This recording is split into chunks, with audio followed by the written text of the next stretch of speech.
Gone are the days of 10 multiple offers in the first 2 hours.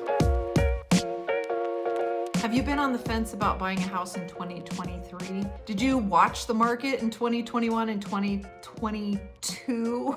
And did your head spin? Mine did too. It was absolutely crazy. So you are definitely wavering on whether or not to buy a house in 23. Well, buyers, I have some good news for you. The market has shifted in your favor. So let's talk about why.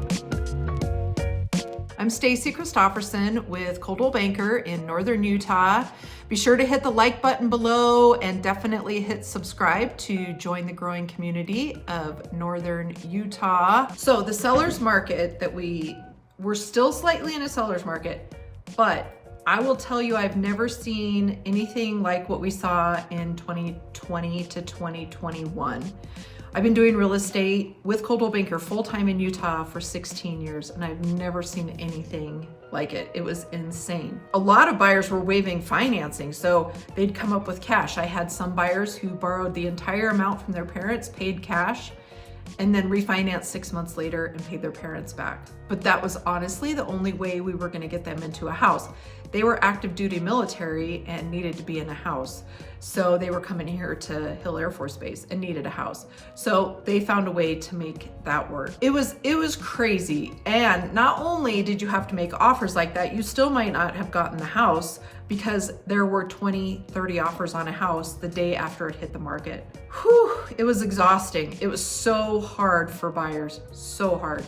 Utah has a very buyer-friendly contract. So if you write an offer on a house, there's at least 3 or 4 contingencies in place, and people were putting down like $20,000, $25,000 for earnest money, non-refundable. Oh my gosh, it was so stressful. It was crazy. The good news is, that's what I'm here to tell you today. There is good news if you're ready to buy a house. The market has shifted, so prices are still a little bit elevated in Utah, and interest rates are still higher than they were. However, they're normal. So 2 to 3% interest rates was not normal. 5 to 6% is pretty normal. It's a great interest rate. If they go down again like they did, you can always refinance and change your payment. So let's get into how the market has shifted in favor for the buyers finally, and then you can make a good decision whether or not you want to buy a house. As I mentioned, interest rates are a little bit higher than they were a couple years ago, but again, they're more normal. However, when you see like 2, 3%, now they're like 5, 6, 7%, it does make a huge difference for your monthly payment.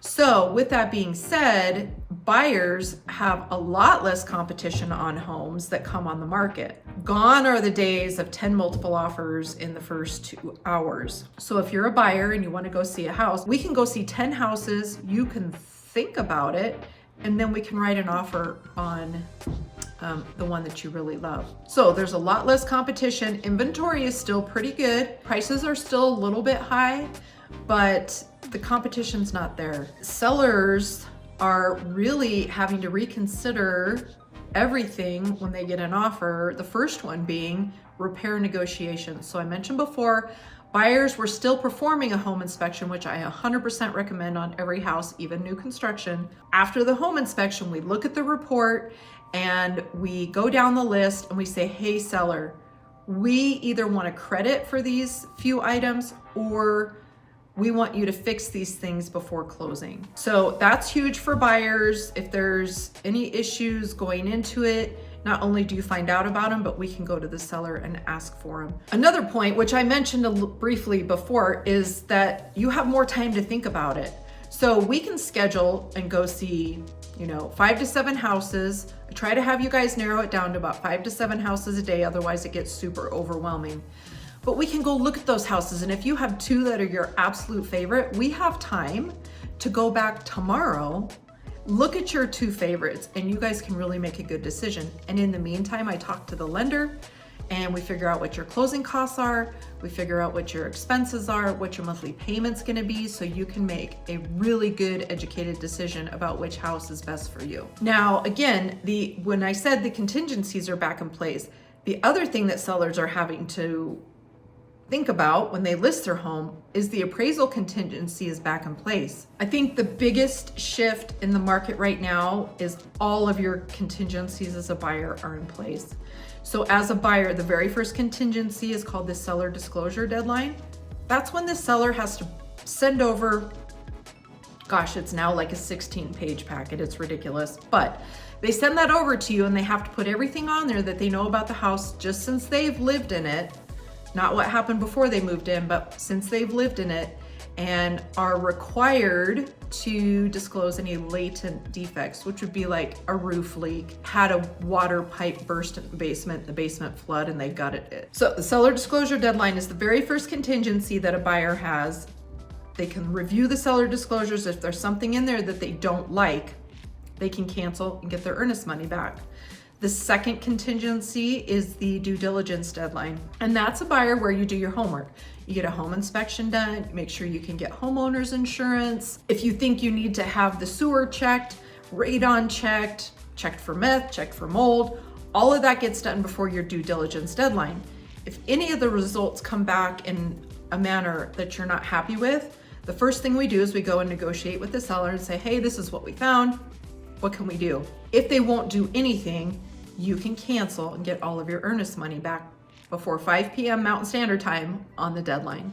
And the third contingency is the appraisal financing deadline. So again, we have the appraiser go out, they come back, they bring the report back and say it's $20,000 less than what we're under contract for. At this time, we can go back to the seller because that contingency is in place and say, hey, this appraisal came in $20,000 under our contract price, and we want to renegotiate the price. The other thing we can do too with that is if we have not already negotiated seller paid closing costs, we can kind of play with that a little bit. If something happens with your financing, we can cancel and get your earnest money back. So very buyer-friendly contract in Utah if you have the contingencies, which as a buyer you do now. I mentioned the seller paid closing costs, so that's it. That's the new thing now too. We can come in, we pull comps on the house that you want to write an offer on. If the list price is reasonable, we decide where we want to write an offer, but what we can also do is say, hey seller, we would like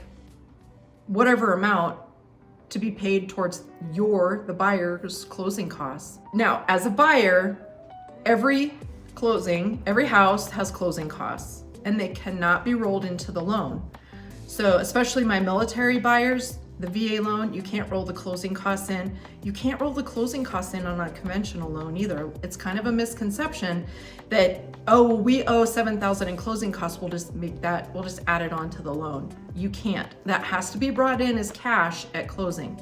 However, if we have negotiated for the seller to pay some of your closing costs, that's less money that you have to bring in at closing. Again, I reference my VA buyers because I have a ton of military clients, but it's a zero down loan, right? 100% financing.